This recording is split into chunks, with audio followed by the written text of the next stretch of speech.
Hello there. Today I spent a bunch of time editing video from the trip to Halifax that we did. I like to just record video, like a ton of video when we go on vacation or we go on an adventure or something like that, and then try and clip them together. I have a personal YouTube channel that I've been uploading them to. And the idea was just like it was supposed to be a fun way to show our friends and family at home what we were up to. And so today I spent a bunch of time editing video from like a year ago. And yesterday I also did a bunch of video, and like it just feels like it's been a few days of video. So that's what I'm thinking about. So my top 3 tips for creating a pre-recorded video. So the first 2 actually work for live video as well. So the first one is to have good lighting. So it's really important to have enough light. It makes a big difference. The camera can only pick up so much light, so if you're sitting in kind of a dark space, then it's going to seem a lot darker than it does in real life. You want to make sure that you have light that sort of fills the space. It's not super directed like at you. Right now, for example, I'm standing just in front of my window here. You can sort of see outside. And the natural light allows me to have more like it sort of fills the space. It's not really directed at me. If you have a studio light that you want to use, I would put it at sort of a 45 degrees to your camera and on one side of your face, and then the other side it sort of bounces off a wall, the wall that's there, or creates a little bit of a shadow, so it's not the same on both sides. The light is really important to make sure you have enough light. Tip number 2 is to make sure that your audio is recording really well. So if you are doing a video that's outside, which often our vacation videos are outside, then it's important to try and protect yourself from the wind or from the traffic noise or that kind of thing. If you have a separate microphone, that's the best. And if you can get it with like a little cover on it, like a little fur cover that sort of protects it from the wind, that's the best. I have trying to edit out sound later is really hard, especially if it's like a big motorcycle sound or like a kid crying or something like that. Like those are really hard to get out of like your audio tracks, and like honestly you're not going to get rid of them altogether. The best you can do is sort of mute them, but the tough part is that if you mute them, then you're a lot of times muting the voice part, like the vocals and what you're talking about. So having a really good audio recording is super important. Another way to do that if you don't have a microphone is to get a secondary audio recorder, so you end up recording the video on one device and the audio on another, and then in your video like editing software you could just piece them together.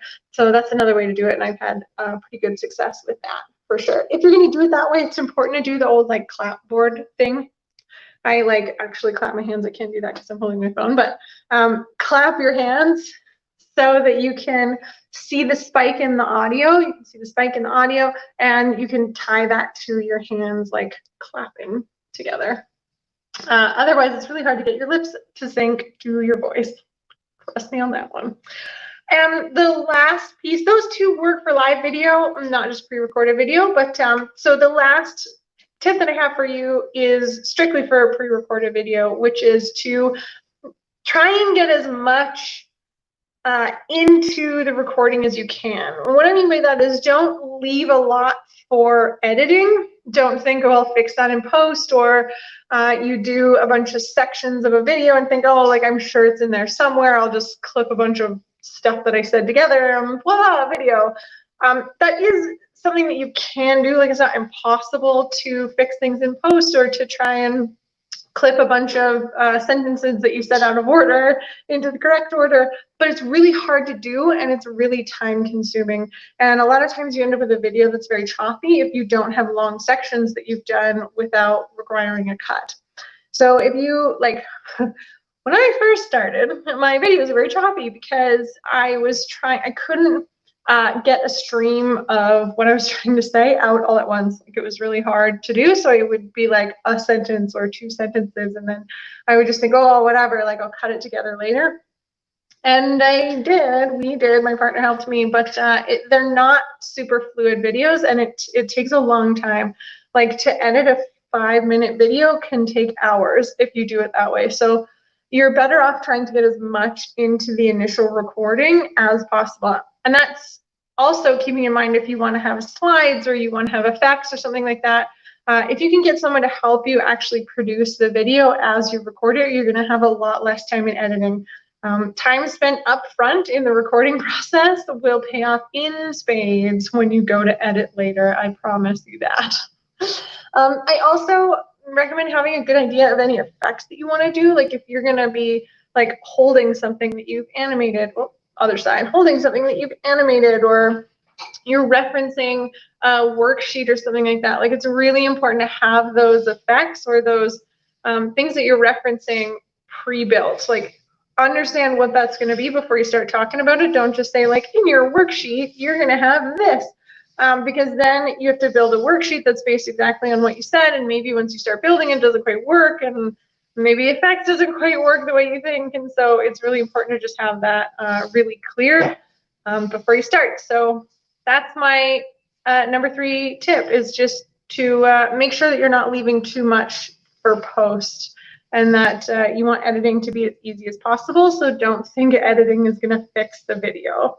Editing is definitely your friend, but it's not going to fix a poorly filmed recording. Those are my best tips for recorded video. Remember that the video camera will take about 10% of your energy, so you have to be a lot more expressive and a lot higher energy than it feels like you should be, like more than normal, more than if you were talking to a friend or something like that. You got to be like up, a lot more up than that. Let me know in the comments what your key piece is when you're filming, or if what's holding you back if you don't film currently. Let me know. Let me know if there's anything else that you are having trouble with in filming, and I will let you know what my findings have been in doing video for the last year or so. I hope you're doing well. Let me know in the comments your top tip for video. I'll see you tomorrow.